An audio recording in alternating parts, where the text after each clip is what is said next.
पहले हम यूट्यूब की बात करते हैं। सबसे पहले जो लोग यूट्यूब पे पढ़ाते हैं और हमें वो चीज़ समझ में आनी, इवन मैं भी ऑन यूट्यूब हूँ, तो ये चीज़ मैं आपको इस चीज़ को बताना चाह रहा हूँ, कहीं न कहीं कोई ना कोई टेक्निकल एरर या स्टबलिंग है, जिसकी वजह से डेटा हमें पूरा प्रोवाइड है, सारी चीज़ें हमें प्रॉपर तरीके से दी जा रही है, सारा डेटा दिया जाता है, पीडीएफ दी जाती है, प्रैक्टिस एक्सरसाइज दी जाती है, पर समझ में क्यों नहीं आता, वो हम उस चीज़ को अवेल क्यों नहीं कर पाते। देखो यूट्यूब पे क्यों नहीं समझ में आता, वो चीज़ मैं बताता हूँ।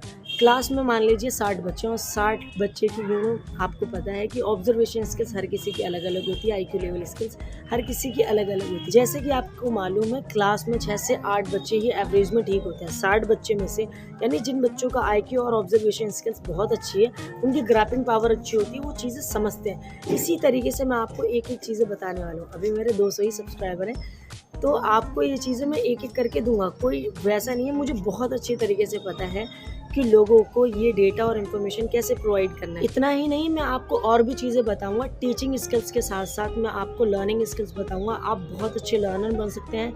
लैंग्वेज बहुत शॉर्ट टाइम में पढ़ सकते हैं आप। 1 से 2 से 3 महीने में 100% अगर आपकी रेगुलरिटी कॉन्सेक्यूटिव आप क्लासेस अटेंड करेंगे। क्लासेस अटेंड करने की ज़रूरत नहीं है, वीडियो से सीक्वेंस दूँगा मैं उसका एक-एक, जैसे सब्जेक्ट, वर्ब, ऑब्जेक्ट, तो मैं आपको इसे अब पढ़ने की ज़रूरत ही नहीं है। मैं इतनी अच्छी तरीके से बताऊँगा इसे कि आपके माइंड में ये चीज़ें फ़ीड हो जाएगी ऑटोमेटिक। आपको कोई परेशान होने की ज़रूरत नहीं है, लैंग्वेज आपके लिए इतनी आसान हो जाएगी कि ये नहीं, आप सारी ही लैंग्वेज को बहुत अच्छे से पढ़ सकेंगे। सिर्फ़ सामने वाला आप देखते हो जितनी देर में वो इंग्लिश बोलता है, आप उतनी देर में सोचते हो अरे सब्जेक्ट क्या है, सब्जेक्ट क्या है, वर्ब क्या है, ऑब्जेक्ट क्या है। ये सारी चीज़ें जब आप स्टेप बाय स्टेप असाइन करने की कोशिश करते हैं, तो इतनी देर में सामने वाला इंग्लिश बोल के निकल लेता है।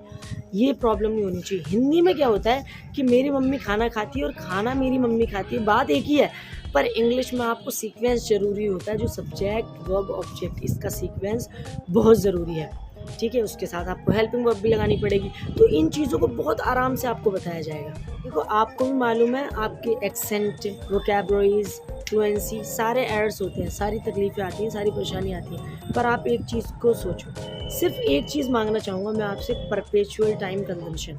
अगर आप रेगुलर कॉन्सेक्यूटिव क्लासेस लेते हैं या कॉन्सेक्यूटिव वीडियोज़ देखते हैं एक के बाद एक, तो गारंटीड कह सकता हूँ मैं आपको 100% आपकी फ्लुएंसी, एक्सेंट, एक-एक तरीका मैं आपको बताने जा रहा हूँ, वो सारी चीज़ें आपको समझ में आएगी। बस मेरे देखो, कहीं से मुनाफ़ा ना आए, यानी कहीं से कोई फ़ायदा ना हो, तो इंसान वो सारी चीज़ें, अपनी जो स्किल्स है, जो एक्सपीरियंस मैंने 7-8 साल से लिया है, वो चीज़ें मैं दे नहीं सकता।